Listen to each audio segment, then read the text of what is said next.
మన పూర్ణిమలో కళ్యాణం కమనీయం సేల్స్ ప్రతి 15,000 రూపాయల కొనుగోలుపై కంచి కాటన్ శారీ ఉచితం.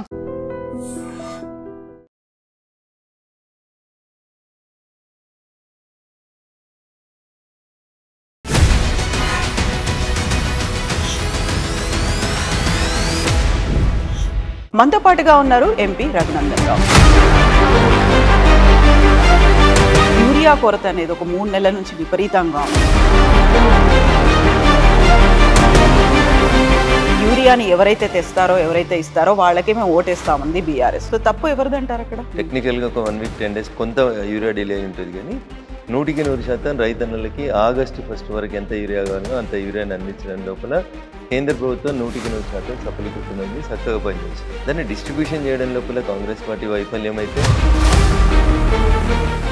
ఇప్పించడంలో విఫలమయ్యారు. ఉన్నటువంటి 8+8 కలిపితే 0 అయింది తప్ప రాష్ట్రానికి ఒరిగింది ఏమీ లేదు అనేది ఒక వాదన. ఇప్పుడు వాళ్ళ బాపు ఉన్నప్పుడు యూరియా ఇచ్చింది ఎవరు? నేను తమాషా చేస్తారు. మీరుంటే చక్కగా ఉంటుంది, పక్కన ఉన్నాడు ఉంటే చేతనైతే లేదనే మాటలు ఏం మాట్లాడతారు మీరు? అప్పుడు యూరియా ఇచ్చింది నరేంద్ర మోడీ, ఇప్పుడు యూరియా ఇచ్చింది నరేంద్ర మోడీ. అన్ని రాష్ట్రాలకి ఎంత అవసరం ఉందని ఇండియన్ పెడితే అంత ఇచ్చింది మేమే. కాంగ్రెస్ తోటి ఈ దరిద్రం ఉంటే టీఆర్ఎస్ తోటి ఆ భావ దారిద్ర్యం ఉంది. ఇద్దరు కలిసి మమ్మల్ని బదనాం చేసే కార్యక్రమం తప్పితే ఏముంది అందులో చెప్పండి. సార్ ఇప్పుడు బీఆర్ఎస్ బీజేపీకి బీటీం కాదా? వాళ్ళు ముస్లిమ్స్కి రిజర్వేషన్స్ కావాలని కొట్లాడతారు కేసీఆర్ వాళ్ళు, కాంగ్రెస్ కొట్లాడుతుంది. కాంగ్రెస్ బీఆర్ఎస్ ఒకటవుతుందా, బీజేపీ బీఆర్ఎస్ ఒకటవుతుంది? సో ఇప్పుడు మీరు ఈ మాటలన్నింటిలోనూ ఓట్ చోరీతో పాటుగా అన్నది సిబిఐ, ఈడీలు, ఐటీ ఈ అన్నింటినీ త్రిశూల వ్యూహాన్ని అమలుపరుస్తున్నారని అదే రోజు కదా రేవంత్ రెడ్డి కూడా కాళేశ్వరం ప్రాజెక్ట్ మీద సిబిఐకి ఇస్తోంది అని. మీరు ఈ ప్రశ్న రాహుల్ గాంధీనో రేవంత్ రెడ్డినో అడగాలి. కాంగ్రెస్ చేసిన తప్పులకు వచ్చి బీజేపీ వాళ్ళని సమాధానం చెప్పమంటే మాకు ఏమవసరం ఉందని సమాధానం. ఇది ఈ సిబిఐని ఈడీని తీసుకొచ్చింది బీజేపీ పార్టీ నరేంద్ర మోడీ గారు కాదురా బాబు. మీ నాయనమ్మ మీ తాత ఉన్నప్పుడు తెచ్చిరు, వాళ్ళని అడుగురా భయాన్ని అడిగిరారా భయ అని చెప్పాలి కదా. బయటకు వెళ్ళినటువంటి రాజా సింగ్ ఆయన ఎందుకు కిషన్ రెడ్డి గారికే సవాళ్ళు విసురుస్తున్నారు? ఇద్దరు ఉన్నారు కాబట్టి ఆ ఇద్దరిట్లో ఎవరు మాట్లాడినా కరెక్ట్. మొత్తం బీజేపీ ఐడియాలజీనే పుచ్చుకున్నారా? పుచ్చుకోకపోతే బీజేపీ కండవట్లేదు.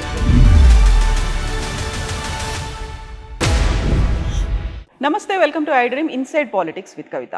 బీజేపీ ఎంపీలు 8 మంది ఉన్నప్పటికీ రాష్ట్రంలో ఎరువుల కొరత ఎందుకని ఉంది? బీజేపీ కేంద్రం రాష్ట్రానికి సంబంధించి నిధులను ఎందుకు ఇవ్వలేకపోతోంది? 53 సార్లు సీఎం ఢిల్లీకి వెళ్ళినా ఎందుకు అపాయింట్మెంట్లు దొరకట్లేదు? రాష్ట్రానికి సంబంధించినటువంటి నిధులు ఎందుకు విడుదల కావట్లేదు? మనతో పాటుగా ఉన్నారు ఎంపీ రఘునందన్ రావు. రఘునందన్ గారు నమస్కారం అండి. సో యూరియా కొరత అనేది ఒక 3 నెలల నుంచి విపరీతంగా ఉంది. యూరియాని ఎవరైతే తెస్తారో ఎవరైతే ఇస్తారో వాళ్ళకే మేము ఓటేస్తామంది బీఆర్ఎస్ వైస్ ప్రెసిడెంట్కి సంబంధించి ఓటింగ్లో కూడా పాల్గొనలేదు. సో తప్పు ఎవరిదంటారు అక్కడ? ఓట్లు లేని వాళ్ళు ఓటేస్తామని బెదిరిస్తే ఎవరేం చేస్తారు? 4 ఎంపీలు ఉన్నారు కదా రాజ్యసభ. లోక్సభలో వాళ్ళకి ఒక్క ఎంపీ కూడా లేడు కదా కవిత గారు. సో మేము చేసేది ఈ దేశం బాగుండాలని పనిచేస్తుంది నరేంద్ర మోడీ గారి నాయకత్వంలో తప్ప ఓట్ల కోసం సీట్ల కోసం మేము పంచాయతీ చేసేటోళ్ళం కాదు.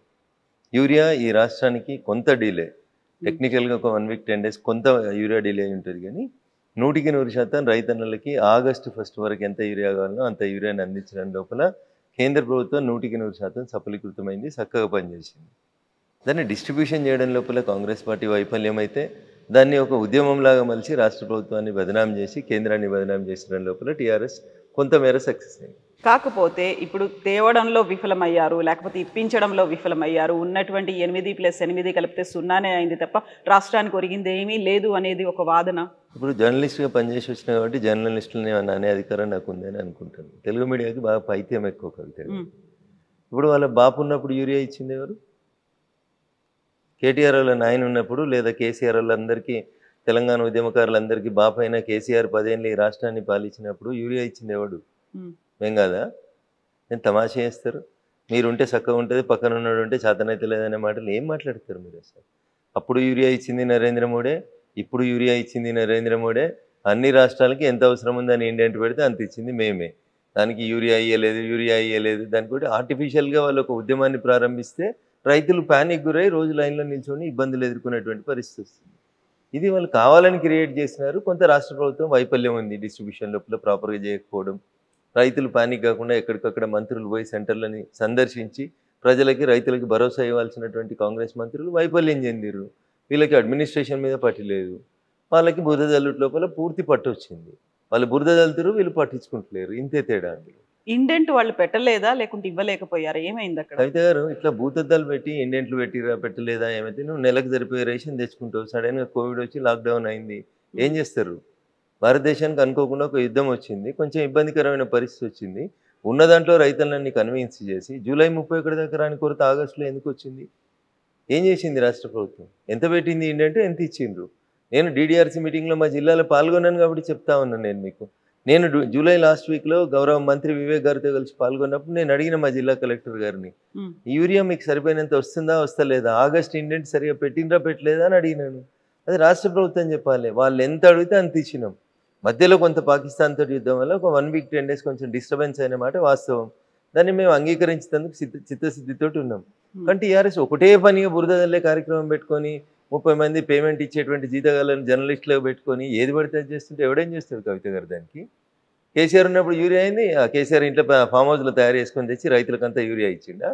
మా బాబు ఉంటే మంచిగా వచ్చింది, వేరే ఎవడో తెలియదు, పోయిన సంవత్సరం రాలేదా? మరి ఇదే ఈసారి ఎందుకు వచ్చింది?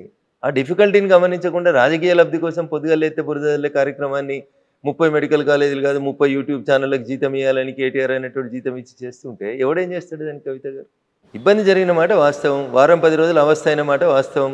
ఆ వారం 10 రోజులు సరిగా మేనేజ్ చేసుకోవడం ఈ ప్రభుత్వానికి చేతగా లేదు అంటున్నా. ఉన్న యూరియాని రైతులకు భరోసా ఇవ్వకపోతే రెండు అవసరం ఉన్న వాళ్ళు వచ్చే పసలు కూడా దొరకదని 4 తీసుకుంటున్నారు. దీనివల్ల కొంత కొరత వచ్చింది, కొంత బ్లాక్మెయిల్ చేస్తూ ఉన్నారు, కొంత బ్లాక్ మార్కెటింగ్ చేస్తూ ఉన్నారు, డీలర్లు కొంతవరకు ఇబ్బంది పెడతా ఉన్నారు రైతుల్ని. దీన్ని కంట్రోల్ చేయాల్సినటువంటి రాష్ట్ర ప్రభుత్వం చేయలేక వైఫల్యం చెందితే అగో పులి అంటే ఇగో తోకని వీళ్ళు ఇక దాన్ని భూతద్దంలో పెట్టి వీళ్ళు రచ్చ చేసి రైతులంతా పానిక్ క్రియేట్ చేసే కార్యక్రమాన్ని చేస్తూ ఉన్నారు. వాళ్ళది కత్తి కాదు నెత్తి కాదు, రాష్ట్రంలో లేరు ఢిల్లీలో లేరు, అందుకని వేస్తూనే ఉన్నారు బురద. 30 యూట్యూబ్ ఛానళ్ళని పెట్టి పేమెంట్ ఆర్టిస్టులను పెట్టి నడిపిస్తూ ఉన్నారు, నటన చేస్తూ ఉన్నారు. ఎట్లయితుంది అట్లా కవిత గారు? బాధ్యత ఉండాలి, ఏదన్నా బాధ్యత ఉండాలి, భరోసా ఇవ్వాలి రాష్ట్ర ప్రభుత్వంపై. ఏసీగా ఇంత ఉంది, ఇంత స్టాక్ ఉంది, ఇంత లేదు, మీరు ఇట్లా ఉండండి అని వాళ్ళకి చెప్పుకునే పరిస్థితి లేదు రాష్ట్ర ప్రభుత్వానికి. ఒక మంత్రి పోయి ఏ జిల్లాలో కలెక్టరేట్లో కూర్చొని సమీక్షించి చెప్పడు. కాంగ్రెస్ తోటి ఈ దరిద్రం ఉంటే టీఆర్ఎస్ తోటి ఆ భావ దారిద్ర్యం ఉంది. ఇద్దరు కలిసి మమ్మల్ని బదనాం చేసేయాలనే కార్యక్రమం తప్పితే ఏముంది అందులో చెప్పండి. సో వాళ్ళిద్దరు కలిసారని మీరు అంటున్నారు. మొన్న ఎన్నికల్లో ఓటేయకపోవడానికి కారణమే బీఆర్ఎస్ బీజేపీకి బీ టీంలా ఉంది కాబట్టి ఓటేయలేదని జయరాం రమేష్. బీఆర్ఎస్ అనేది ఇర్రెలెవెంట్ అవుతుంది రాష్ట్ర రాజకీయాల్లో. నేను ఈ మాట ఏదో రఘునందన్ కావాలని టీఆర్ఎస్ని తిడతాడు కాబట్టి తిట్టాలని తిడతలేడు, ఓకేనా? అరే నీ కుటుంబాన్నే కంట్రోల్ చేసుకోవడం చేతలు అయితే లేదు, రేపు నీ రాష్ట్రాన్ని ఏం కంట్రోల్ చేస్తావు నువ్వు? బిడ్డకి కొడుకు మధ్యలో ఆస్తుల పంపకాలలో పంచాయతీ నడుస్తూ ఉంది, దాన్ని సరి చేసుకోరు ఫస్ట్. మీరు బీఆర్ఎస్ వాళ్ళు అది ఆలోచించుకోరు ఫస్ట్. అది ఆలోచించుకోవడం చేత కాదు, అది చేయడం చేత కాదు. బావకు నాకంటే ఎక్కువ పదవులు ఇస్తారు అని మరదలు ఇల్లు చేస్తూ ఉంది. కుటుంబాన్ని చక్కదిద్దుకో, నలుగురున్న కుటుంబాన్ని చక్కదిద్దుకోలేనాడు రేపు 4 కోట్ల తెలంగాణ ప్రజల్ని చక్కదిద్దాడు, రేపు మా బాపు మళ్ళీ వస్తాడు, మేము మళ్ళీ వస్తాం, వచ్చి ఏం చేస్తారు? బిడ్డకే న్యాయం చేయలేవు, నేను దేశంలో ఎవరికి న్యాయం చేస్తావు? తొలి తెలంగాణ క్యాబినెట్లో ఒక ఆడబిడ్డకు మంత్రి పదవి వేయకుండా అట్లా ఆడబిడ్డలకి అన్యాయం చేసినావు. ఆఖరికి రెండో దాంట్లో ఇప్పుడు నీ బిడ్డనే చెప్పి బయటకు వచ్చింది, మా నాయన మొత్తం సామాజిక తెలంగాణకు వ్యతిరేకం, మా నాయననే తప్పు చేసిండు అని చెప్తుంది. ఇంకేం ముఖం పెట్టుకుని వచ్చి ఓట్లు అడుగుతారు రేపు టీఆర్ఎస్ వాళ్ళు? దేనికోసం అడుగుతారు ఓట్లు? సంపాదించిన అక్రమాస్తుల్ని బిడ్డకి కొడుకు సరిగా వంచలేదని చెప్తాడా? లేకపోతే బిడ్డకి పదవి ఇవ్వక మా అల్లుడికి పదవి ఇచ్చినా అల్లుడు ఇంకోటి చేస్తున్నాడని చెప్పుకుంటాడా? ఏం చెప్తారు మీరు రేపు వచ్చి?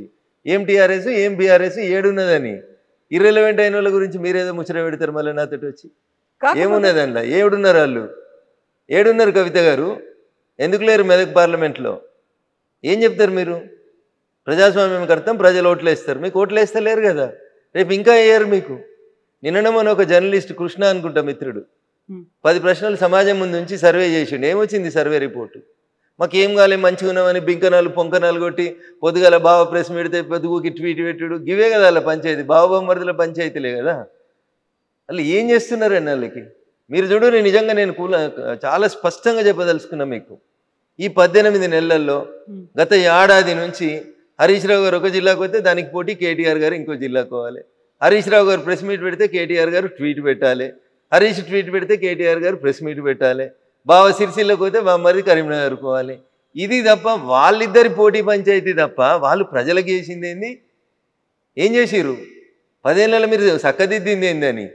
ఓ గ్రూప్ 1 పెడితే కోర్టుకు పోతుంది, గ్రూప్ 1 పోతుంది, గ్రూప్ 2 పోతుంది, గ్రూప్ 3 పోతుంది. అసలు ఎవరి కొంపల బంగారం వచ్చింది? మీ కొంపల తప్ప పక్కన కొంపల బంగారం రాలే. ఆఖరికి వచ్చిన ఆ బంగారాన్ని సరిగా వంచుతలేమనే కదా ఇలా బిడ్డి పంచాయతీ పెట్టిందంతా. దేని కొట్లాడుతున్నారు కవిత గారు? వాళ్ళు అన్నా చెల్లె దేని కొట్లాడుతున్నారు? బావమరదలు దేని కొట్లాడుతున్నారు? నేను మాట్లాడితే బీజేపీని నాకు ఏదో కేసీఆర్ మీద కోపం ఉంది, కేసీఆర్ కుటుంబం మీద కోపం ఉందని కింద మళ్ళీ పేమెంట్ బ్యాచ్లో 200కి జీతం ఇచ్చి కామెంట్లు పెట్టిస్తుంటాడు కేటీఆర్ అనేటోడు. దుబాయ్లో సంస్థలు పెట్టుకొని సంపాదించుకున్న సొమ్ముతోటి. ఆడ కవిత అడిగిన దానికి సమాధానం చెప్పమను. మీ పతనం నాతోటే మొదలైంది, ఇంకా రేపు మొత్తం మిమ్మల్ని మొత్తం లేకుండా చేస్తాం ఇట్లే చేస్తే. మీరు ఈ పేమెంట్ బ్యాచ్లతోటి పైసలతోటి రాజకీయం చేయకూడదు దయచేసి. ప్రజలకు సేవ చేసి గెలువుండ్రి. నీ బిడ్డే నీ చెల్లె చెప్పింది కదా నాయనని మంచిగా చూసుకోమని, చూసుకో. పక్క రాష్ట్రం లేదో అయింది కదా జయలలిత గారికి, అట్లా కాకుండా చూసుకో, జాగ్రత్త పడు. రామన్న అని ప్రాధాన్యపడుతూ చెప్పింది కదా, పైసల పంచాయతీ కాదు, ముందు నాయనని కాపాడుకోరు.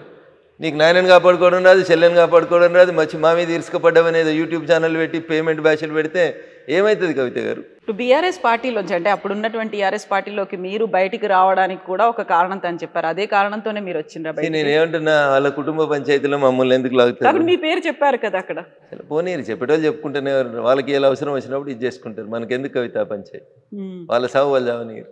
సో వచ్చినటువంటి రీజన్స్ అన్ని ఏంటనుకుంటున్నారు? ఇవన్నీ రీజన్స్ తోనే నేను నన్ను ఎందుకు బయటికి పంపిరేంది అనేది నేను బయటకు వచ్చినప్పుడు కుండబద్దలు కొట్టినట్టు చెప్పిన. ఓకేనా? తిట్టేకాడికి తిట్టినా, శాపనార్థాలు పెట్టేకాడికి పెట్టినాం, చేసేకాడికి చేసినాం. ఇది కాదు కొట్లాడాలి వ్యతిరేకంగా నిలబడాలనుకున్నాం. ఏ నోరైతే కేసీఆర్ గొప్పోడు, తెలంగాణ గొప్పదని చెప్పిందో, తెలంగాణ తెచ్చుకుంటందుకు ఆయన ఉపయోగపడతాడని చెప్పిండో అదే నోరు చెప్పింది. వచ్చిన తెలంగాణ నేను దోసుకొని పెడుతున్నాడు, మళ్ళీ ఎవరికి వస్తే వ్యతిరేకంగా కొట్లాడినేమో వాళ్ళకే ఇస్తున్నాడు అని మళ్ళీ కొట్లాడింది ఇదే రఘునందన్ రావు నోరు. మంచిని మంచి అన్నం, చెడుని చెడు అంట. సార్ ఇప్పుడు బీఆర్ఎస్ బీజేపీకి బి టీం కాదా? ఈ ప్రశ్న అడిగేటువంటి రిపోర్టర్లకి మీ క్వాలిఫికేషన్ ఏందని అడగాల్సి వస్తుంది. ఒక రాజకీయ పార్టీ ఇంకొక రాజకీయ పార్టీకి బి టీం ఎందుకు అవుతుంది? ఎందుకు అవుతుంది అంటున్నా. కేసీఆర్ అనేటోడు ఇఫ్తార్ విందులు ఇస్తాడు, మేము ఇఫ్తార్ విందులలో పాల్గొంటామా? పార్టిసిపేట్ చేస్తున్నారు కదా. వాళ్ళు ముస్లిమ్స్కి రిజర్వేషన్స్ కావాలని కొట్లాడతారు కేసీఆర్ వాళ్ళు. కాంగ్రెస్ కొట్లాడుతుంది. కాంగ్రెస్ బీఆర్ఎస్ ఒకటవుతుందా? బీజేపీ బీఆర్ఎస్ ఒకటవుతుందా? ఎట్లా అడుగుతారు మీరు ఆ ప్రశ్నలో అంటున్నా. ఏ సిద్ధాంతంలో పోలికుంది? మాకు దేశం ఫస్ట్, మా నాయకుడు 24 గంటలలో 18 గంటలు పనిచేస్తాడు, వాళ్ళ కుటుంబం ఫస్ట్. అవునా? వాళ్ళకి 24 గంటలు ఫామ్ హౌసే ఫస్ట్, వాళ్ళకి ఆస్తులు దోసుకోవడం ఫస్ట్, మాకు ఈ దేశం కోసం చచ్చిపోవడం ఫస్ట్. ఇక వాళ్ళకి మాకు బీఫ్ టీంలు ఎట్లయితాయి? ఏం పొంతన ఉంటుంది? ఏం పోలికుందని అడుగుతారు. బీఆర్ఎస్కి ఏం సిద్ధాంతం ఉంది? బీఆర్ఎస్ తెలంగాణ తొలి ముఖ్యమంత్రి దళితుడే, చెప్పిన మాట మర్చిపోవాలి. తెలంగాణ ఫస్ట్ క్యాబినెట్లో మహిళలు ఉండరు, ఆకాశంలో సగం ఆడబిడ్డలు ఎట్లు ఇయ్యరు అంటాడు అవసరం వచ్చినప్పుడు. మళ్ళీ ఆయన ఇలా ఆడబిడ్డలు కనబడారు. రెండో క్యాబినెట్లో బీసీలు ఉంచారు. తెలంగాణ జనాభాలో 185% బీసీలు, ఎస్సీలు, ఎస్టీలు. ఇది జూన్ 2014లో కేసీఆర్ గారు నిండు శాసనసభలో చెప్పిన మాట. ఏడిచ్చిండు మంత్రి పదవులు. 3 బీసీలకితో ఒక బీసీని అర్ధరాత్రి తీసి పారేసిండు. అవునా? ఏమున్నది మరి వాళ్ళకి సామాజిక న్యాయం అంటే? ఏమేదో చెప్తుంది సామాజిక న్యాయం అని మా చెల్లె కవిత.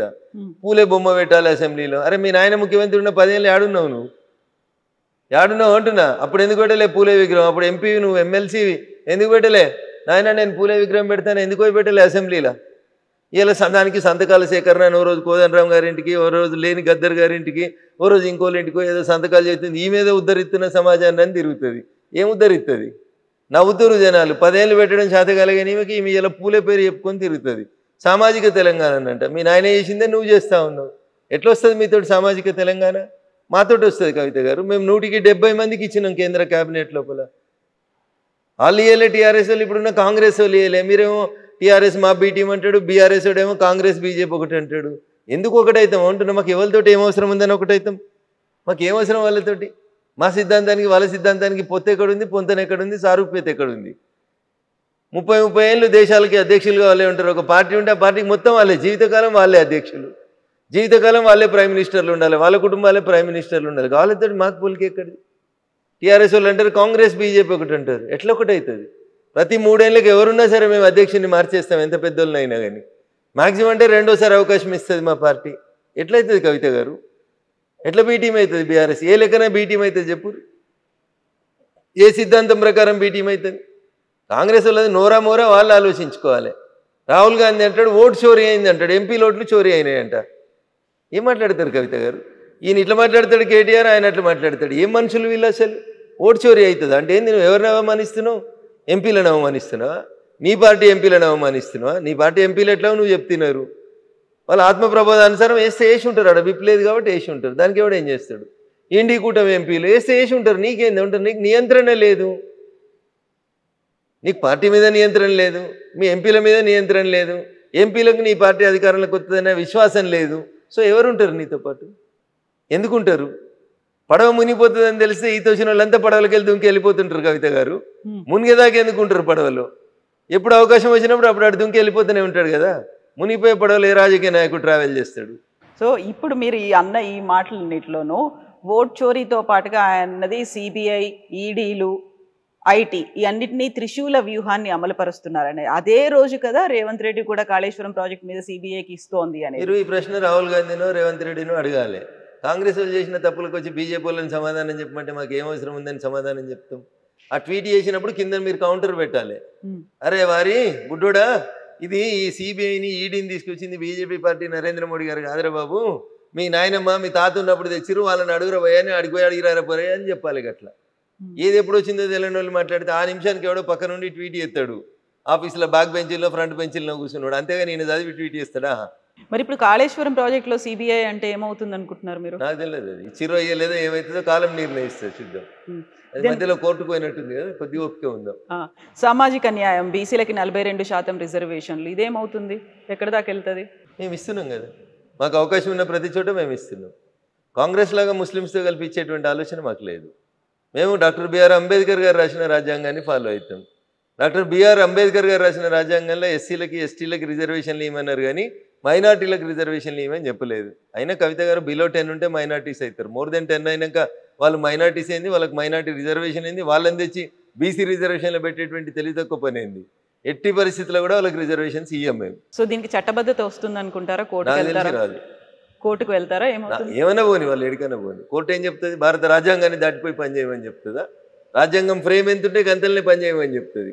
రాజ్యాంగబద్ధమైనటువంటి విషయాల్ని రాజ్యాంగబద్ధంగానే పరిష్కరించమని చెప్తుంది. రాజ్యాంగం లిమిట్ని దాటి పనిచేయమని ఎవరెట్లా చెప్తారు కవిత గారు? ఇప్పుడు 42% రిజర్వేషన్ ఇయ్యనంత వరకు స్థానిక సంస్థల ఎన్నికలు రావు. వాళ్ళకి ఎన్నికలు పెట్టే ధైర్యం లేక వాళ్ళ మాట మాట్లాడితే నేనేం చేస్తాను? గెలిచి నీకు ఇవాళ 18 నెలలు 20 నెలలు అవుతుంది, ఇవాళ దాకా ఎలక్షన్స్ పెడతలేరు మీరు.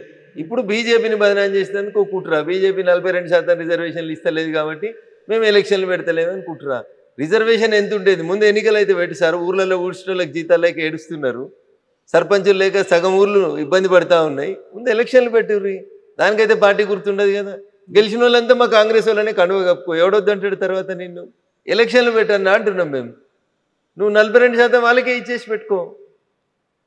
42%లో 10% ముస్లింలకు ఇవ్వడం వల్ల హైదరాబాద్ లాంటి సిటీ లోపల మీరు 150 కార్పొరేటర్లు ఉంటే దాంట్లో వాళ్ళు 10-15 మంది వాళ్ళే వచ్చేస్తున్నారు. ముస్లిం మైనార్టీలు బీసీ కోటా కింద వస్తూ ఉన్నారు. దీన్ని మేము వ్యతిరేకిస్తూ ఉన్నాం. సో ఇప్పుడు మీరు కిషన్ రెడ్డి గారి గురించి చెప్పారు, ఆ అధ్యక్షుడి గురించి మాట్లాడిన తర్వాత వెరీ రీసెంట్గా బీజేపీ నుంచి బయటకు వెళ్ళినటువంటి రాజా సింగ్, ఆయన ఎందుకు కిషన్ రెడ్డి గారికే సవాళ్ళు విసురుస్తున్నారు, ఛాలెంజ్లు చేస్తున్నారు, మన ఇద్దరం పోటీ పడదాం, రాజీనామాలు చేసి రమ్మని? సో మీరు ఇద్దరు అన్నారు కాబట్టి ఆ ఇద్దరిట్లో ఎవరు మాట్లాడినా కరెక్ట్గా ఉంటుంది. నేను మూడో వ్యక్తిగా బయట నుంచి చూస్తుంటే నాకు సరిగ్గా కాకుండా అది బీజేపీ పార్టీయే కదా, మాకు కనిపించట్లేదు, మాకు అర్థం కావట్లేదు. నేను అదే చెప్తా ఉన్నా మీకు. కిషన్ రెడ్డి గారు మాట్లాడినా బాగుంటుంది, లేదా ఆ ప్రశ్నకు సమాధానం రాజా సింగ్ గారు చెప్పినా బాగుంటుంది. మధ్యలో నేను థర్డ్ పర్సన్ అయితే కదా కవిత గారు, నేను మాట్లాడడం బాగుంది. సరే, మీరు ఇప్పుడు పొంతన పోలిక సిద్ధాంతాలు ఎక్కడున్నాయి అనుకుంటే, బయట నుంచి వచ్చినటువంటి వాళ్ళందరికీ కూడా డిఫరెంట్ ఐడియాలజీలు సిద్ధాంతాలు ఉన్నాయి. వాళ్ళందరూ బీజేపీలోకి వచ్చిన తర్వాత మొత్తం బీజేపీ ఐడియాలజీనే పుచ్చుకున్నారా? పుచ్చుకోకపోతే బీజేపీ కండువ ఎట్లా కప్పుకుంటారు? ఇప్పుడు ప్రస్తుతం నేనేం చెప్తున్నా మీకు, కండువ కప్పుకున్న మరుక్షణం నీకు నచ్చితేనే కండువ కప్పుకుంటావు. మీరు ఎందుకో కండువ కప్పుకుంటలేరు. మీరు మా ఇంటికి వచ్చి ఇప్పుడు నేను బలవంతంగా మీకు ఏమైనా కండువ వేస్తున్నానా? వేయను కదా. మీరు మా సిద్ధాంతాలు నచ్చి మా నాయకత్వం నచ్చి వచ్చి జాయిన్ అవుతున్న వాళ్ళు పాత సిద్ధాంతాలు ఇంకా మోస్తా అంటే మా పార్టీ ఎందుకు ఊకుంటుంది? కాకుండా గ్రూపులు ఎందుకు కనిపిస్తున్నాయి? చాలా గ్రూపులు కనిపిస్తున్నాయి. గతంలో కరీంనగర్ కి సంబంధించి బండి సంజయ్ కావచ్చు, ఈటెల రాజేందర్ ఒకరి మీద ఒకరు మాట్లాడుకున్నటువంటి పరిస్థితి ఉంది. బండి సంజయ్ గారు మాట్లాడిన మాటలలో ఎక్కడ ఈటెల రాజేందర్ గారి పేరు రాలేదు, ఈటెల రాజేందర్ గారు మాట్లాడిన ఎక్కడ కూడా బండి సంజయ్ గారి పేరు రాలేదు. మీడియా అదే చెప్తున్నది, తెలుగు మీడియాకి ఉత్సాహం ఎక్కువ, నారద ముని వారసులం అనుకొని అట్లే అదే పంచాయతీని కొనసాగి తెలుగు మీడియానే ఇట్లుంది దురదృష్టం. కాకపోతే కేంద్రంలో ఎందుకు గోడీ మీడియా అనేది కూడా అట్లనే వస్తుంది, కేవలం మోదీ భజన మాత్రమే చేస్తున్నారు వాళ్ళు అనేది. మోడీ భజన చేస్తుంటే ఓటు చోరీ అవుతుందని పాదయాత్ర చేస్తుంటే రోజు టీవీలలో పేపర్లలో ఎట్లా వస్తుంది? మోడీ మీడియా అయితే రాహుల్ గాంధీ బొమ్మలు ఎట్లా కనబడుతున్నాయి? ఓటు చోరీ చేసిండని రాహుల్ గాంధీ మాట్లాడితే టీవీలలో ప్లేట్ బ్రేకింగ్ ఎట్లా వస్తాయి? రావు కదా. మోడీ మీడియా అయితే రాహుల్ గాంధీ అనే పేరే రాదు కదా టీవీలలో. మేము స్వేచ్ఛ ఇచ్చినాం కాబట్టి మీరు ఏదైనా మాట్లాడుతున్నారు. మేము ఉన్నది ఉన్నట్టు మాట్లాడుతున్నాం కాబట్టి మీకు బాధ అనిపిస్తుంది. మేము నిజంగా నియంతృత్వం పోతే మీరేడ మాట్లాడతారు? అంత మోడీ మీడియా అయితే వేరే పేర్లు ఎందుకు కనబడతాయి ఈ దేశం లోపల? We are free. మేము మళ్ళీ చెప్తామన్నాం, బిఆర్ అంబేద్కర్ గారు రాసిన రాజ్యాంగం ప్రకారమే అందరినీ పనిచేసుకోమని అడుగుతున్నాం. దాన్ని మీరు ఎక్కువ ఫాయిదా ఉటాయిస్తున్నారు, అయినా మేము మౌనంగా భరిస్తా ఉన్నాం. ఓకే, సో ఇప్పుడు తెలంగాణ బీజేపీలో ఏం జరుగుతుంది అంటే ప్రశాంతంగా కొత్త అధ్యక్షుడు రామచంద్రరావు గారి నాయకత్వంలో భారతీయ జనతా పార్టీ కార్యక్రమాలన్నీ బాగా చేసుకుంటూ ముందుకు సాగుతుంది. కాకపోతే రాజా సింగ్ ఇప్పటికి కూడా కిషన్ రెడ్డి కావాలనే తన ప్రెషర్ని అప్లై చేస్తూ ఉన్నారు, చేయాల్సిన పని చేసుకొని. నిన్న ఆయన విసిరిన సవాల్లో కూడా ఎవరి పనులను వాళ్ళని చేసుకొనివ్వండి, అలా అయితేనే ఎంపీలు కూడా వాళ్ళ పనులు చేసుకుంటారు అని. మీ పనులు మీరు చేసుకోవడే ఫెసిలిటీ కావచ్చు, ఆ ఫ్రీ హ్యాండ్ అనేది మీకుందా, ప్రెషర్ ఉందా? ఇప్పుడు మీరు వచ్చి నన్ను ఇంటర్వ్యూ చేస్తా అన్నారు, నేను ఎవరికైనా ఫోన్ చేసి ఇంటర్వ్యూ ఇవ్వాలని వద్దని అడిగినా నా అంతా నేను ఇంటర్వ్యూ ఇస్తున్నాను. అది మీ ఇండివిజువల్ డెసిషన్. ఇండివిజువల్ డిసిషన్ ఏముంది? అదే మరి ఫ్రీగా పని చేసుకుంటున్నాం అని చెప్పడానికి చెప్తున్నా, నేను ఇండివిజువల్ డిసిషన్ అని చెప్తలేను. టీవీలోకి ఇంటర్వ్యూ ఇవ్వద్దు రామచంద్రరావు గారు చెప్పలేదు, చెప్తే రాజాసింగ్ గారు ఎట్లా ఇస్తారు ఇంటర్వ్యూలు? ఇయ్యరు కదా. సో ఆయన ఛాలెంజ్లు అయితే విసురుతున్నారు. ఆ తర్వాత గ్రూపులు ఉన్నాయి, సమాధానం గ్రూపులు 100% నాకైతే కనబడతలేవు. మరి మీ అద్దాలు పెట్టుకొని చూస్తే నాకేమైనా కనబడతాయో తెలియదు, నాకు అద్దాలు రాలేదు, ఇంకా నాకు గ్రూపులు కనబడతలేవు. ఓకే, ఈ అద్దాలు గ్రూపుల కోసం కాదులేండి చూడడానికి, కానీ యాక్చువల్గా అంటే ఆ చూపులో ఇక్కడ తేడా ఉంది అని అర్థం. నా చూపులోనే ఉందా? మరి సోషల్ మీడియా, జర్నలిస్ట్ మిత్రులు, సోషల్ మీడియా ఏముంది? అది మీ ఇష్టం ఉన్న మీ చేతిలో సెల్ ఫోన్ ఉంది, మీ నోటికి వచ్చింది రాస్తారు, దానికి ఎవరిని జవాబు చేస్తారు? మీకు జవాబు జరుగుతానని లేదు, నేనేం చేయాలి దానికి? నా ఫోన్ నా ఇష్టం అంటారు మీరు, నేనేం చేస్తాను దానికి? అందుకనే కొత్త చట్టాలు వస్తాయి, వచ్చినాక చూద్దాం. ఎప్పుడు వస్తున్నాయి? ఏం చట్టాలు అవి? సమయం సందర్భాన్ని బట్టి తీసుకొస్తాం. సో నియంత్రించే చట్టాలా, గ్యాగ్ ఆర్డర్స్ లాంటివి వస్తున్నాయి? ఏం చెప్తామని నేను చట్టాలు తీసుకొస్తామని చెప్పినాం, నియంత్రిస్తామని చెప్పలేదు. నేను ఏం చట్టాలు తెస్తారంటే, మీరు నా ఇంట పైసలు ఉన్నాయి, నేను 10 మందికి సరిపోయి భోజనం వండుతాను, ఒకళ్ళే తింటారు, 9 మంది భోజనం రోడ్డు మీద వారేస్తా అంటే ఏస్ అది ఆపాలే అని చెప్తాం. అది నియంత్రించే చట్టం అవుతుందా? నోరున్నది కదా, ఎవరిని పడితే వాళ్ళని రెగ్యులేషన్ అనేది అవుతుంది. రెగ్యులేషన్ తెస్తాం, ఫుడ్ రెగ్యులేటరీ యాక్ట్ తెస్తాం. మీరు హోటల్కి పోతారు, 10 మందికి సరిపోయి టిఫిన్ ఆర్డర్ ఇస్తారు, మీకు నచ్చిన 2 ఇడ్లీలు తిని మిగతా అంతా బయట వారేంటే బయట ఫుడ్ లేకుండా చచ్చిపోతున్న జనం కోసం ఆలోచించమని మేమంటాం. అది మీకు నియంత్రణ లాగా కనబడుతుంది. నా డబ్బులు నా ఇష్టం అంటే ఎట్లా ఒప్పుకుంటారు? నీ డబ్బులు కాదు, ఈ దేశంలో నువ్వు పనిచేస్తే నీకు వచ్చిన వేతనం అది. ఈ దేశంలో మిగతా ఎట్లున్నారో కూడా చూడాల్సిన సామాజిక బాధ్యత ఉంటుంది మీ మీద. దాన్ని విస్మరించి నా ఇష్టం ఉన్నట్టు నేను ఉంటా అంటే ఉండనియేది. ఈ దేశంలో కొన్ని సంస్కృతులు, పద్ధతులు, సాంప్రదాయాలు, విలువలు, చట్టాలు, రాజ్యాంగం ఉంది. ఇది ఎటు పడితే అటు ఎవరు పడితే వాళ్ళు ఏది పడితే చేస్తామంటే నియంత్రించేందుకు బరాబరి చట్టాలు వస్తాయి. మీరు ఏమనుకుంటే మాకేమవుతుంది? జనానికి ఉపయోగపడే చట్టాలు తీసుకొస్తాం. ఎస్, ఈ నియంత్రణకి నాకు ఈ మధ్య జరిగిన ధర్మస్థల ఇన్సిడెంట్స్కి సంబంధించి అక్కడున్నటువంటి మఠాధిపతులు, సన్యాసులు అందరూ వెళ్ళి అమిత్ షాని కలిసిన తర్వాత ఆయన ఒక మాట అన్నారు అని, నియంత్రించడానికి ఒక చట్టం అనేది తీసుకొస్తాం. ఎందుకంటే రిలీజియన్ సిస్టమ్కి సంబంధించి హిందూ మఠాల మీదనో, హిందూ దేవాలయాల ప్రార్థనాలయాల మీదనే అటాక్ అవుతుంది కాబట్టి దానికి సంబంధించినటువంటి ఒక చట్టం తీసుకురావాల్సినటువంటి అవసరం ఉంది. ఆ దిశగా మేము ఆలోచిస్తున్నామని. అది కూడా రాబోతుందా? ఇప్పుడు సికింద్రాబాద్లో మీరు ఒక హనుమంతుని దేవాలయం ధ్వంసం అయింది. ఏం చెప్పారు పోలీసు వాళ్ళు? ఓ మతిస్థిమితం లేని కర్ణాటకకు చెందిన వ్యక్తి చేసిండు అని చెప్పారు. తర్వాత నా పార్లమెంట్లో వచ్చి సదాశివపేటలో ఒక హనుమంతుని గుడి ధ్వంసం అయింది. అదేదో మతిస్థిమితం లేనోడు పోయింది చేసిండ్రు అన్నారు. రీసెంట్గా ఒక 1 month బ్యాక్ నేషనల్ హైవే మీద రుద్రారం అనే విలేజ్లో హనుమంతుని విగ్రహం ధ్వంసం అయింది. వీళ్ళంతా పక్క రాష్ట్రాలకు వెళ్ళి వచ్చి మతిస్థిమితం లేని వాళ్ళు వచ్చి 100 kilometers ట్రావెల్ చేసి వస్తుంటే వాడికి మధ్యలో మసీదు కనబడతలేదా? రోడ్డు మీదనే ఉంటాయి కదా మసీదులు. వాడికి దారిలో ఎక్కడ చర్చి కనబడతలేదా? 200 kilometers ఒక హనుమంతుని కూడా కనబడుతుందా?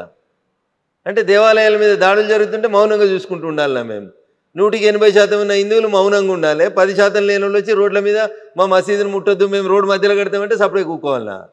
సుప్రీంకోర్టు చెప్పింది కదా, ఏ ప్రార్థనా మందిరం ఉన్నా తీసేయమన్నది. తీసేస్తాం, తప్పకుండా తీసేస్తాం, నిలబడి తీసేస్తాం, నిల్చోబెట్టి తీసేస్తాం సందర్భం వచ్చినప్పుడు. నువ్వు దాన్ని నియంత్రిస్తున్నట్టు తల్లి ఇంకేమంటావు నీ ఇష్టం. చట్టం ముందు అందరూ సమానం అనేది మేము చెప్పదలుచుకున్నాం, చెప్తాం, అదే మాట చెప్తాం. సో ఇక్కడ నుంచి సీఎం కేంద్రానికి 53 సార్లు వెళ్ళాడు. కాకపోతే కేంద్ర ప్రభుత్వం తరఫున రావాల్సినటువంటి హామీలు కావచ్చు, విభజనకు సంబంధించినటువంటి ఇప్పటికీ అమలు జరగలేదు అనే దాంతో పాటుగా బడ్జెట్ కేటాయింపులు అనేవి. కవిత గారు, నేను అందుకని తెలుగు మీడియాకు పైత్యం అని చెప్పిన. 53 సార్లు పోయినప్పుడు ఎన్నిసార్లు మోడీ గారిని కలిసిరు, ఎన్నిసార్లు కేంద్ర మంత్రులను కలిసిరు? మీ దగ్గర లిస్ట్ ఉందా? లేదు. పేపర్ కటింగ్లు ఉన్నాయా? తీసుకురారు. ఒక 15 రోజుల తర్వాత మళ్ళీ కలుద్దాం కవిత గారు. నేను ఓపెన్గా ఛాలెంజ్ చేస్తున్నా. 53 సార్లు వచ్చిండు కదా ఆయన. కాంగ్రెస్ పార్టీ పెద్దలను కలవడానికి ఎన్నిసార్లు వచ్చిండు ఢిల్లీకి? భారతీయ జనతా పార్టీ నాయకత్వంలోని ఎన్డీఏ ప్రభుత్వ పెద్దలను కలవడానికి ఎన్నిసార్లు వచ్చిండు? కాంగ్రెస్ వాళ్ళు ఎన్నిసార్లు అపాయింట్మెంట్ ఇచ్చారు? ప్రభుత్వ పెద్దలు ఎన్నిసార్లు అపాయింట్మెంట్ ఇచ్చారు? తీరు మీ 53 అపాయింట్మెంట్లు డేట్లు దిగిరి. నేను ఇంట్లో లేను, ఇంట్లో ఉంటే నా దగ్గర ఫైల్ ఉంది, ఏ రోజు వచ్చిండు, ఏ రోజు ఎంతమందిని కలిసిండు అనేది నేను ఇస్తాను మీకు లిస్టు. వచ్చిన ప్రతిసారి మేము ఇచ్చినాం. ఆఖరికి నీకు రాహుల్ గాంధీ నీకు ఇవ్వలేదు టైం, మేము ఇచ్చినాం, మా ప్రధానమంత్రి గారు ఇచ్చిర్రు, ఈ దేశ ప్రధానమంత్రి గారు ఇచ్చిర్రు. ఎట్లా కవిత గారికి ఇట్లా అంటే బురద తల్లితే ఎట్లా? పైత్యమైన పదం ఎందుకు అంటే గిందుకనే 53 సార్లలో నువ్వు 10-15 సార్లు నీ పార్టీ పని కోసమే పోయినావు, దానికి కూడా కేంద్రానికి పోయినా అని చెప్తావు. ఫండ్స్ ఇచ్చే విధానం, అరే మీ యూపీఏ ప్రభుత్వం అధికారంలో ఉన్నప్పుడు రేవంత్ రెడ్డి గారు కాంగ్రెస్ పెద్దలారా యూపీఏ 1 యూపీఏ 2 హయాంలో మీరు 32% ఫండ్స్ని డివల్యూషన్ ఆఫ్ ఫండ్స్ అని ఒక చట్టం ఉంటుంది, దాని ప్రకారం డెవల్యూషన్ ఆఫ్ ఫండ్స్ ప్రకారం కేంద్రానికి ఎన్ని రావాలి, రాష్ట్రాలకు ఎన్ని రావాలని ఫండ్స్ పంచుతారు. 32% పంచేటోళ్ళు మీరు. ఆక్స్ఫర్డ్లో చదువుకొని ప్రపంచంలో గొప్ప ఆర్థికవేత్త అన్న మన్మోహన్ సింగ్ గారు ఈ దేశాన్ని పాలించిన 10 ఏళ్లలో కేంద్రం నుంచి రాష్ట్రాలకు వచ్చిన నిధులు 32% అయితే భారత ప్రభుత్వం నరేంద్ర మోడీ గారు ప్రధానమంత్రి అయిన మే 2014 నుంచి ఇప్పటిదాకా మేము ఇస్తున్న నిధులు ఎవరు అడగకముందు మేము పెంచింది 42%కి పెంచినాం. కవిత గారు మీకు ఎందుకు కనబడతలేవు? అందుకనే మళ్ళీసారి ఎల్వి ప్రసాద్ పోయి కళ్ళు మళ్ళీ మంచి చెక్ చేసుకోరని చెప్తున్నాం.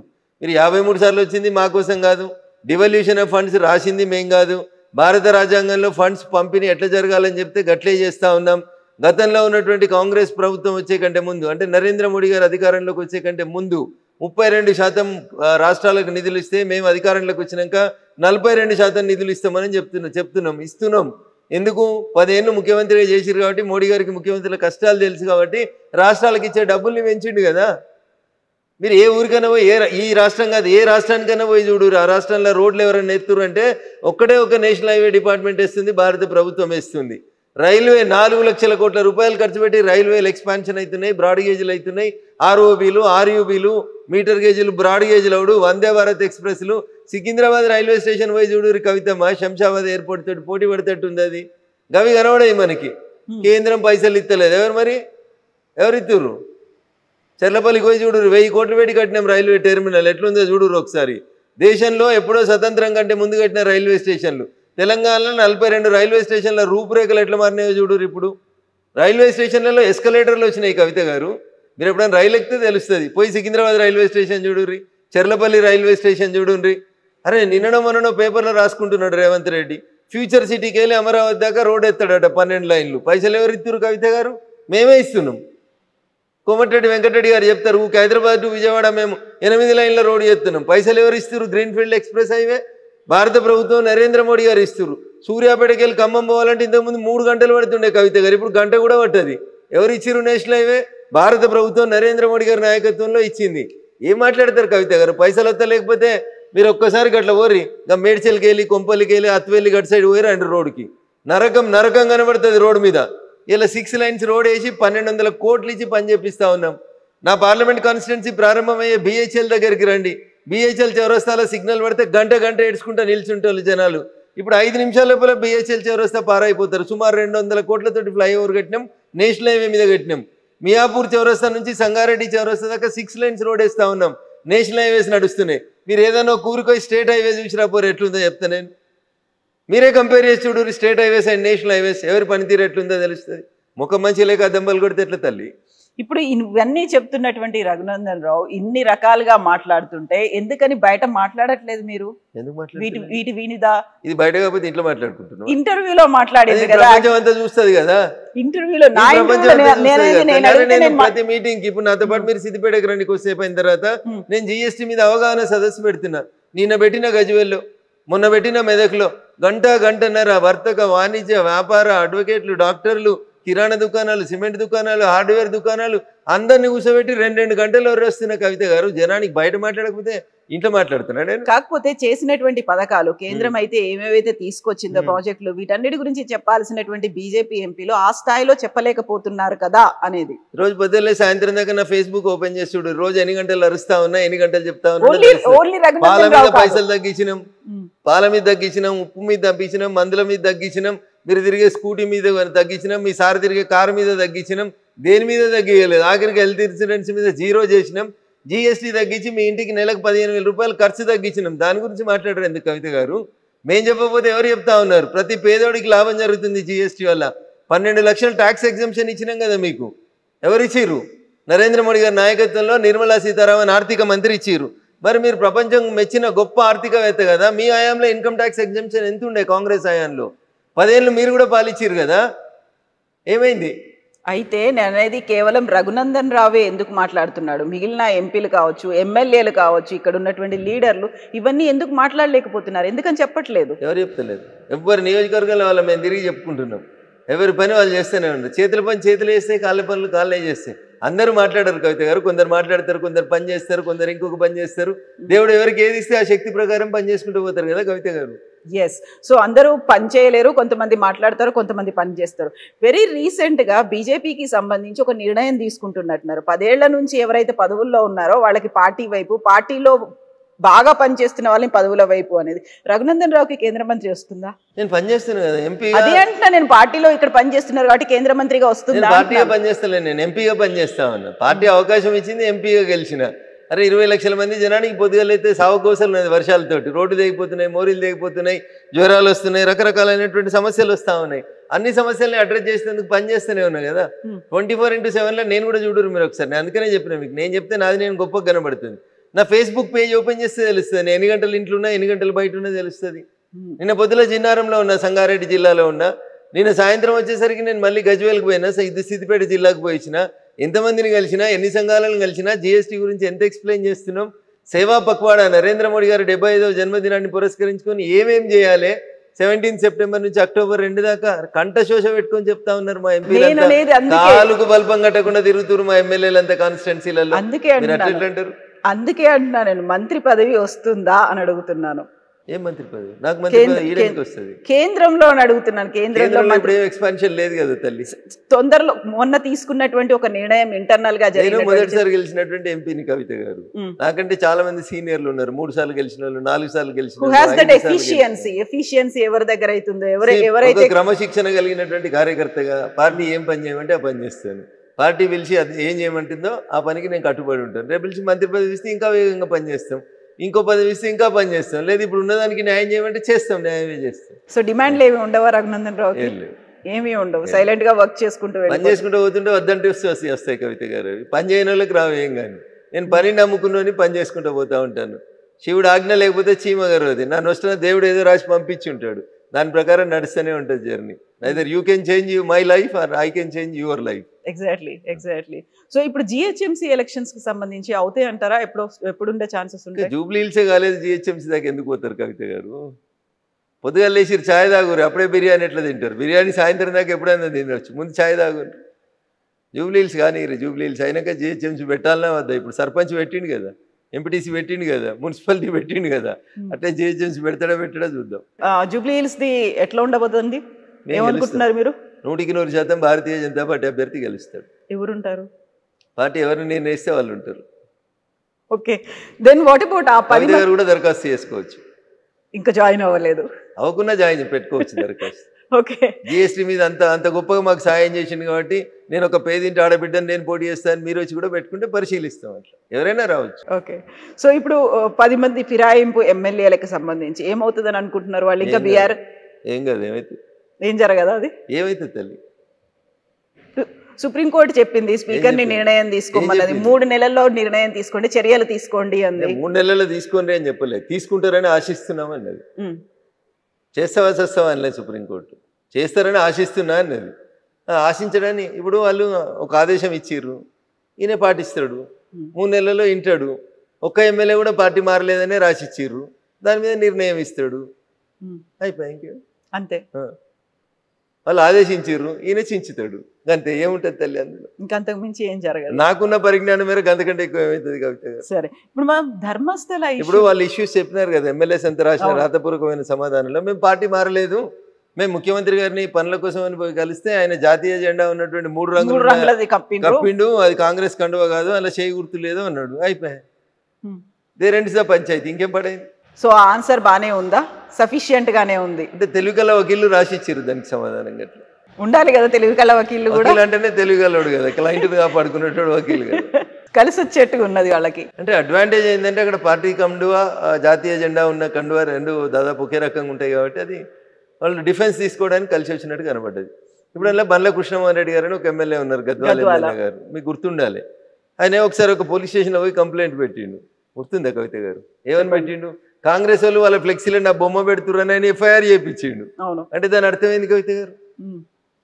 ఏం చెప్పు, నాకు తెలియక అడుగుతున్నా. కాంగ్రెస్ వాళ్ళ ఫ్లెక్సీల్లో ఈయన ఉన్నాడు అంటే కాంగ్రెస్ కాంగ్రెస్ వాళ్ళు వాళ్ళ ఫ్లెక్సీలలో నా బొమ్మ పెట్టుకున్నారు, తప్పుగా నా బొమ్మను పెట్టి ప్రచారం చేస్తున్నారని ఎమ్మెల్యే పోయి పోలీస్ స్టేషన్లో కంప్లైంట్ రిజిస్టర్ చేయించి వచ్చిండు. ఆయన కాంగ్రెస్ లో ఉంటే కేసు ఎందుకు రిజిస్టర్ చేపిస్తాడు? సో అంటే ఆయన బీఆర్ఎస్ అని మీరు అంటున్నారు. నేను అంటలేను తల్లి, ఆయన చెప్పింది చెప్తా ఉన్నా, నాకేం అవసరం, నేను ఆయన వకీల్ కాదు, నాకు సంబంధం లేదు. సో ఇప్పుడు మనం ధర్మస్థల గురించి మాట్లాడుకుంటే ధర్మస్థలలో ఏం జరిగిందని అనుకుంటున్నారు? ఎందుకని అంత మాస్ బరియల్ అనేది దేశవ్యాప్తంగా ఒక నెగటివ్ ప్రోపగండా అయింది? మన పక్కన ఉన్నటువంటి పొరుగు దేశాలను మీరు గమనిస్తూ ఉన్నారు. లెఫ్ట్ వింగ్కి సంబంధించినటువంటి మేధావులన్నీ కలిసి దేశాలను అస్థిరం చేసి చిన్నాభిన్నం చేసి పార్లమెంట్లను తగలబెట్టించి ప్రైమ్ మినిస్టర్లు ఇళ్ళని తగలబెట్టించి అంత నానా న్యూసెన్స్ ఎవరు చేస్తూ ఉన్నారంటే ఈ విచ్చలవిడితనానికి అలవాటు పడ్డటువంటి లెఫ్ట్ వింగ్కి అనుబంధంగా పనిచేసేటువంటి వ్యక్తులు, ద సోకాల్డ్ మేధావులు. ఎవడో పైసలు ఇస్తే వీడు ఆ మేత తిని ఏమంటారు ఆవు గడ్డి తిని పెండబెట్టినట్టు చేసేటువంటి మూర్ఖులు వీళ్ళంతా. ఆ దేశంలో ఉండి ఆ దేశాన్ని పతనాలు కోరుకుంటున్నారు. శ్రీలంకలో 3 ఏళ్ల కింద అదే అవుతుంది, 2 ఏళ్ల కింద బంగ్లాదేశ్లో అవుతుంది, 4 రోజుల కింద పక్క నుండి ఇంకో దేశంలో జరుగుతుంది. ఎందుకు జరుగుతున్నాయి ఇవన్నీ? ఎందుకు జరుగుతున్నాయి? ఎవరి వల్ల జరుగుతున్నాయి? ప్రజాస్వామ్యంలో ఒక పద్ధతి ఉంటుంది. ఎలక్షన్లకి ఓటుకి మీకు నచ్చని నాయకుడు ఉంటే ఎలక్షన్లో దించడానికి ఒక అవకాశం ఉంటుంది. ఏంది పంచాయతీలన్నీ ఎందుకు జరుగుతున్నాయి ఇవన్నీ ఒకసారి ఆలోచించరు మీరు. దయచేసి ఆలోచిస్తే ప్రజలకు అర్థమవుతుంది. హిందూ మతం మీద బురద జల్లేందుకు జరుగుతున్నటువంటి కుట్రలు కుతంత్రాలు కాకుండా ధర్మస్థలంలో ఏం జరుగుతుంది? కేరళ ఎంపీ వైపు ఏళ్ళు ఎందుకు పోతా ఉన్నాయి? ఎవరా కేరళ ఎంపీ? ఆయనకి ధర్మస్థలకి ఏం సంబంధం? ఆయన ఏ మతం మీద దాడి చేస్తూ ఉన్నాడు? ఆయన ఏ మతాన్ని పాటిస్తూ ఉన్నాడు? ఒకసారి ఆలోచించరు దయచేసి. సో అది మ్యాటర్ కోర్టులో సబ్జుడీస్ అయినప్పుడు ఇప్పుడు నేను ఇంతకంటే ఎక్కువ మాట్లాడలేను కాబట్టి కవిత గారు నిజం కొద్ది రోజులు ఆగు, ఆలస్యంగానైనా బయటకు వస్తుంది. నేపాల్లో జరిగిన తర్వాత వరుసగా 3 కంట్రీస్లో అయింది, అవి కూడా మన నైబర్ కంట్రీస్ అయిన తర్వాత మన దగ్గర కూడా అలాంటి రివోల్ట్ అనేది వస్తుంది అనేటువంటి విశ్లేషణలు ఎందుకు వినిపిస్తున్నాయి? మీరు యూత్ బయటికి రండి, జెన్జీ మీరు యాక్టివ్గా ఉండండి అనేటువంటి నినాదాలు కూడా సోషల్ మీడియాలో ఎందుకు కనిపిస్తున్నాయి? ఎందుకంటే నేను చెప్పిన పైత్యం ఎక్కువ కనబడతాయి, మేత ఎక్కువైంది కాబట్టి కనబడుతున్నాయి. పక్క దేశాలకి వెళ్ళి వీళ్ళకి జీతం ఇచ్చేటో డబుల్ జీతం ఇస్తుంది కాబట్టి మాట్లాడుతున్నారు అంతే, అంతకంటే ఎక్కువ ఉంటుంది. వీళ్ళతో అయ్యేది ఏంది అంటున్నా, వీళ్ళతో ఏం కాదు గుర్తుపెట్టుకోరు. ఈ దేశానికి ఒక సంస్కృతి ఉంది, ఈ దేశంలో ఉన్న యువతకు ఒక ఆలోచన ఉంది. పక్క దేశాలలో జరుగుతున్నటువంటి సంఘటనలను చూసి అట్లాంటి సంఘటన జరగకుండా ఈ దేశాన్ని ఎట్లా కాపాడాలో ఈ దేశంలో ఉన్న యువతకు తెలుసు. కాబట్టి పట్టుమని 10 మంది పేమెంట్ తీసుకునేటువంటి పేమెంట్ ఆర్టిస్టుల కోసం ఈ దేశ యువత ఏదో చేస్తారని అనుకోవడం వాళ్ళ మూర్ఖత్వం. సో ఇప్పుడు బీజేపీ రాష్ట్రంలో ఎప్పుడు అధికారంలోకి వస్తుంది అనుకో? వచ్చే ఎన్నికలు ఎప్పుడు వస్తే అప్పుడు వస్తాయి. ఇమ్మీడియట్గా దానికి తగ్గట్టుగా కంప్లీట్ సమాయత్తమైందా? ప్రజలు ఓట్లేసి ఒక పార్టీని అధికారంలోకి తేవాలని నిర్ణయించుకున్న తర్వాత కవిత గారు 1983లో ఎన్టీ రామారావు తెలుగుదేశం పార్టీ పెట్టినప్పుడు ఏముండే కవిత గారు? అప్పుడు ఏముండే తల్లి చెప్పు? 9 నెలల్లో పార్టీ పెట్టి అధికారంలోకి తీసుకొచ్చారు. Bharatiya Janata party is a party with difference. సిద్ధాంతం కోసం, కమిట్మెంట్ కోసం అనేక మంది కార్యకర్తలు చచ్చిపోతూ సంవత్సరాల తరబడి నుంచి ఎత్తిన జెండా కోసం కొట్లాడుతున్నటువంటి కమిట్మెంట్ ఉన్న కార్యకర్తలు ఉన్న పార్టీ భారతీయ జనతా పార్టీ. దీనికి సన్నద్ధం ఏముంది కవిత గారు? ప్రజలు ఓట్లు వేయాలనుకోవాలి. 10 సంవత్సరాల టీఆర్ఎస్ పాలన చూసారు, 5 ఏళ్ళు ఉంటుందో లేదో నాకు తెలియదు కానీ 5 ఏళ్ళ కాంగ్రెస్ పాలన చూస్తారు. ఇక అప్పుడు ఎవరికి ఓటు వేయాలనుకుంటారు ప్రజలు? ఇద్దరిని చూసిన తర్వాత క్వైట్ న్యాచురల్గా థర్డ్ ఆప్షన్ మేమే కనబడతాం, మాకే ఓట్లు వేస్తారు. ఎప్పుడు ఎన్నికలు వచ్చినా నేను చర్చ మొదలుపెట్టినప్పుడు అర్ధగంట తిట్టిన వాళ్ళని, అన్నకి చెల్లెకి లేదు, బావకి మరదలకి లేదు, తండ్రికి బిడ్డ మీద కంట్రోల్ లేదు, గాళ్ళకి ఎందుకు ఓటేస్తారు కవిత గారు? కాకుండా జనాలు మళ్ళీ కేసీఆరే రావాలని కోరుకుంటున్నారు, పూజలు చేస్తున్నారు, దేవాలయాల దగ్గర కూడా వాళ్లే కనిపిస్తున్నారు అనేది ఇదంతా ఆర్టిఫిషియల్ మూవ్మెంట్ని పైసలు ఇచ్చి నడిపిస్తారు అని చెప్తా ఉన్నాను. 100% ఆర్టిఫిషియల్ మూవ్మెంట్. వచ్చే ఎన్నికల వరకు టీఆర్ఎస్ ఏమవుతుంది, ఎట్లుంటుంది అనేది ఒకసారి చూద్దాం. కొద్దిగా వెయిట్ అండ్ సీ. ఇంకా 3 ఏళ్ళు ఉంది కాబట్టి ఓపిక ఉండండి కవిత గారు, ఎందుకు తొందరపడి. సో పార్టీని విచ్ఛిన్నం చేసే కుట్ర జరుగుతోంది, హస్తగతం చేసుకునే కుట్ర. మాకేం అవసరం? తనన్న మాటలు చెప్తున్నారు, కవిత అన్న మాటలు. కవితను అడుగురు సమాధానం. కుటుంబాన్ని విచ్ఛిన్నం చేశారు, పార్టీని హస్తగతం చేసుకోవాలనే కుట్ర జరుగుతోంది చెప్పింది కదా కవిత. హస్తగతం చేసుకోవాలనుకుంటున్నా ఉంటుంది. హస్తం పార్టీలో అడుగురు ప్రశ్న, నన్ను కాదు అడగాల్సి. సో ఇంటర్నల్ గా జరగదా అది? బయట నుంచి అవుతుంది ఎక్స్టర్నల్ గా? ఇంటర్నల్గా ఏముంటుంది కాబట్టి పార్టీ వాళ్ళు ఉన్న ముగ్గురు అనుకున్న తర్వాత 4 బెనిఫిట్ అవుతుంది. అట్లా పిట్టపోరు ఏదో పిల్లి తీర్చింది అన్నట్టు ఉంటుంది పంచాయతీ. ఇప్పుడు వాళ్ళ పంచాయతీ అంతా గట్లే ఉంటుంది. ఇప్పుడు కవిత అనేటువంటి ఎపిసోడ్ వచ్చిన తర్వాత ఏం జరిగిందని జర్నలిస్ట్ మిత్రుడు కృష్ణ అడిగిన ప్రశ్నలకు సమాధానం చెప్పారు, జనం చెప్పారు. కవితను సస్పెండ్ చేస్తారా చేయరా ఏమనుకున్నారు మీరంటే అది ఊహించిందే అన్నారు. 90% ప్రజలు చెప్పారు. కవిత ఇంపాక్ట్ ఏమైనా ఉంటుందా, బయటకు పోతే ఉండదంటే 46% మంది ఉంటుంది అని చెప్పారు. ఇక 46% మంది ఉంటుందంటే 1% ఓట్లతోటి పార్టీలు గెలిచి ఓడిపోయి జరిగే ఈ దేశం లోపల కవిత గారు 46% మంది జనం మీద ఇంపాక్ట్ ఉంటుంది కవిత మీద తీసుకున్న నిర్ణయం అంటే టీఆర్ఎస్ ఎక్కడ ఉంటుంది ఒకసారి ఆలోచించి. కాకుంటే 3 ఏళ్ల కాలం ఉంది కదా, ఇప్పుడు ఆ ఇంపాక్ట్ ఉంది అనిపిస్తుందేమో. 3 ఏళ్లలో అదే కంటిన్యూ అవుతుంది అంటారా? 3 ఏళ్లలో ఈ పార్టీ 3 ముక్కలు కాదని ఎవరు మీరు గ్యారంటీ ఇస్తారా? ఇలా చెల్లెపోయింది రేపు బాగోడని గ్యారంటీ ఇస్తారా? రేపు గౌరవనీయులు సంతోష్రావు గారు బయటకు వరని గ్యారంటీ ఇస్తారా? అంతా శ్రీమంతులే అయ్యారు కదా, అందరి దగ్గర వేల కోట్లు అయిపోయినాయి కదా. ఎవరైనా బయటకోవచ్చు, ఎవరైనా కొత్త పార్టీ పెట్టుకోవచ్చు, ఎవరైనా ఏదైనా చేసుకోవచ్చు, ఏముంటుంది. సో ఇప్పుడు మళ్ళీ బీజేపీ వచ్చే పరిస్థితులు ఉన్నాయంటారా? మీరు చెప్పినట్టుగా అప్పుడు ఎన్టీఆర్ పార్టీ స్థాపించినప్పుడు 9 నెలల్లోనే అధికారంలోకి అంటే అలాంటి పరిస్థితి ఇప్పుడు ఉందా? అంతకంటే ఎక్కువ ఘోరమైన పరిస్థితి ఉంది. ప్రజలు కాంగ్రెస్ని అంతకంటే ఎక్కువ ద్వేషిస్తారు, టీఆర్ఎస్ పట్ల అంతకంటే ఎక్కువ కోపంగా ఉన్నారు ప్రజలు. భారతీయ జనతా పార్టీ ఒకటి ఆల్టర్నేట్ కనబడుతుంది, ఎన్నికలు ఎప్పుడు వస్తాయని ఎదురు చూస్తారు. యూనిటీ ఉందా బీజేపీలో? మరి దానికోసం సమిష్టిగా పోరాడడానికి, కృషి చేయడానికి ఉంది, కలిసికట్టుగా ఉంది. 100% ఉంది తల్లి. అందరం కలిసే ఉన్నాం, కలిసి కట్టుకునే ఉన్నాం, కలిసి కొట్లాడతాం, కలిసే అధికారంలోకి. కాకపోతే ఎవరికి వాళ్ళు ఇండివిజువల్ గా మాట్లాడుతున్నారు, ఎవరికి వాళ్ళు సెపరేట్ గా. కవిత మా ఇంటికి వచ్చి ఇంటర్వ్యూ చేస్తే రఘునందన్ రావు సమాధానం చెప్తారు, కానీ రాజేందర్ గారు బండి సంజయ్ గారు ఎట్లా చెప్తారు తల్లి? దీన్ని కూడా ఇండివిజువల్ గా మాట్లాడుతారు. మీరు రేపు పొద్దున బండి సంజయ్ గారు ఇంటర్వ్యూ చేయరు, ఆయన కూడా మాట్లాడుతారు. అరవింద్ గారు ఇంటర్వ్యూలు చేయడం వేరు, పబ్లిక్ గా మీడియా ముందు మాట్లాడడం వేరు ఉంటది. కార్యకర్తల సమావేశాల్లో మీడియా ముందు రోజు ఏం మాట్లాడతారు? కార్యకర్తల సమావేశం అంతటి జరుగుతున్నాయి, దేశంలో అందరు ఎంపీలు పనిచేస్తారు. ఒక్కసారి నా 3 రోజులు వెనక పోయి చూడరాదు, 3 రోజుల నుంచి నేనేం పని చేసినా కనబడుతుంది కదా తల్లి. ఎందుకంటే ఊరికి అనుమానం పెట్టుకొని ఇబ్బంది పడతావు మనసులో. చూడు అట్లే ప్రతి ఎంపీకి ఒక ఫేస్బుక్ పేజ్ ఉంది, చూడు ఒకసారి ఎవరెవరు ఎక్కడ పనిచేస్తారు, ఏం మాట్లాడుతారో తెలుస్తుంది కదా. అందరం పనిచేస్తున్నాం, నియోజకవర్గాల్లో పనిచేస్తున్నాం, రాష్ట్ర నాయకత్వం బలంగా ఉంది, కేంద్ర నాయకత్వం బలంగా ఉంది, పార్టీ అధికారంలోకి వస్తుంది. So you are very confident. ఎన్ని లెక్కల్లో చెప్పమంటే ఎట్లా చెప్తారు? ఎన్ని వస్తాయి అని అంటారు మీరు? అధికారంలో రావడానికి ఎన్ని సీట్లు కావాలో అన్ని వస్తాయి. చాలా మ్యాజిక్ ఫిగర్ క్రాస్ అయితే సరిపోతుంది అంటారా? సరిపోదు. ఇప్పుడు కాంగ్రెస్కి ఎన్ని వచ్చినాయి? 63 వచ్చినట్టున్నాయి కదా, సరిపోతలేవా? అంతేనా? అంటే 63 కాదు, రేపు 119 ఉంటాయా, 153 అవుతాయా, 175 అవుతాయా?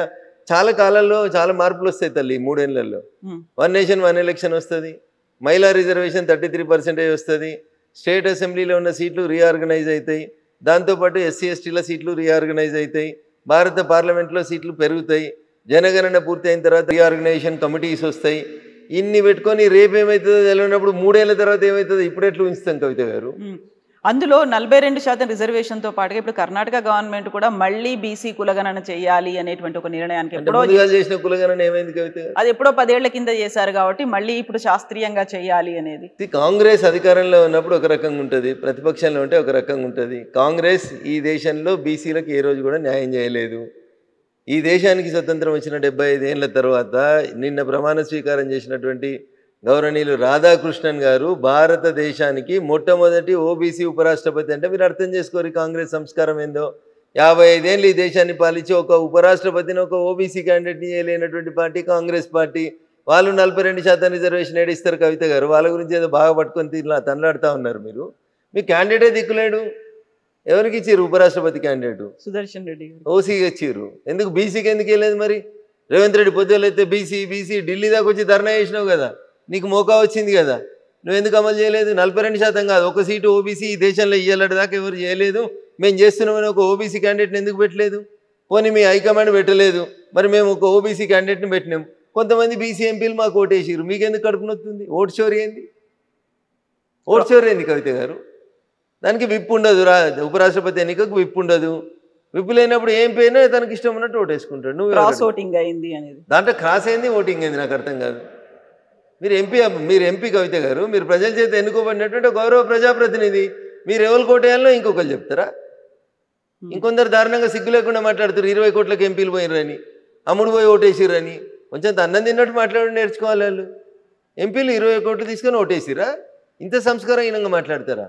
నీ పార్టీ బీఫామ్ మీద గెలిచిన నువ్వు కంట్రోల్ చేసుకోవడం చేతగాక, నీ దగ్గర పనిచేసే నీ ఎంప్లాయీని నువ్వు కంట్రోల్ చేసుకోలేక మమ్మల్ని అంటే ఎట్లా కవిత గారు? మీ ఐడ్రీమ్లో పనిచేసేవాడు పక్క ఛానల్లోనికి మీ సమాచారం ఇస్తుంటే అది మీ చేతగానితనం అవుతుంది, కానీ మాది ఎట్లయితుంది? అది ఎట్లయితే చెప్పుర్రి. So true. సో ఇప్పుడు సుదర్శన్ రెడ్డి గారి గురించి అమిత్ షా చేసినటువంటి ఆ వ్యాఖ్యలు మీరు విన్న తర్వాత ఏమనిపించింది? సో సల్వాజుడు మాట్లాడినంటే ఉన్నట్టు మాట్లాడతాడు కదా, అబద్ధం ఎందుకుంటుంది? 10 ఏళ్ల తర్వాత ఎందుకు ఇప్పుడు ఎందుకు మాట్లాడినరు? నువ్వు స్క్రీన్ మీదకి వచ్చినావు కాబట్టి మాట్లాడుతున్నావు, ఇవాళ నువ్వు రాజకీయాలకు వస్తున్నావు కాబట్టి మాట్లాడుతున్నాం. రాజకీయాలకు రాకపోతే నీ గురించి ఎందుకు మాట్లాడతాం? మాకు ఏమవసరం? రిటైర్డ్ అయిన ఒక జడ్జి గురించి మాట్లాడాల్సిన అవసరం భారత హోంమంత్రికి ఏముంటుంది? నువ్వు రాజకీయాలకు వస్తున్నావు కాబట్టి ఇక వచ్చిన క్యాండిడేట్ పలానాడు అని చెప్తున్నాం, తప్పేముంది? నువ్వు బయటికి రాని సేపు మేము మాట్లాడినావా మీ గురించి? కాకపోతే ఆపరేషన్ కగార్ మేము స్టార్ట్ చేస్తున్నప్పుడైనా అప్పుడైనా మాట్లాడాల్సి ఉండే, అప్పుడు కూడా మాట్లాడకుండా మేము ఎప్పుడు మాట్లాడాలో నిర్ణయించేందుకు మీరెవరు కవిత గారు? మేము ప్రజల చేత ఎన్నుకోబడినటువంటి ప్రభుత్వం మాది. ఏది ఎప్పుడు మాట్లాడాలో ఈ దేశ హోంమంత్రికి ప్రధానమంత్రికి మీడియా డిక్టేట్ చేస్తుందా? ఇంత అన్యాయం ఉంటుందా? మీడియా డిక్టేట్ చేయడం కాదు, కాకపోతే ఆపరేషన్ మాట్లాడితే మంచోళ్ళ మీరు ఆపరేషన్ కగార్ మేము స్టార్ట్ చేసాము మార్చి ఆపరేషన్ కగార్ మార్చి 2026 వరకు ఈ దేశంలో నక్సలైట్లు ఏరేసేందుకు మొదలుపెట్టిన ఆపరేషన్. అవును, దాంట్లో ఎల్లయ్య పేరు మల్లయ్య పేరు ఎందుకు మాట్లాడాలి? మీ పేరు తీసి మిమ్మల్ని ఎందుకు ఇచ్చేయాలి? మేము ఏం అవసరం మాకు? రిటైర్డ్ అయ్యారు, అయిపోయింది మీ కార్యక్రమం అయిపోయింది. ఇక మీ గురించి ఎందుకు మాట్లాడాలి? మీరు మళ్ళీ కొత్త బట్టలు వేసుకొని వచ్చారు కాబట్టి మీ గురించి మాట్లాడాల్సి వస్తుంది. సందర్భం లేకుండా మాట్లాడితే జనం ఏమంటారు?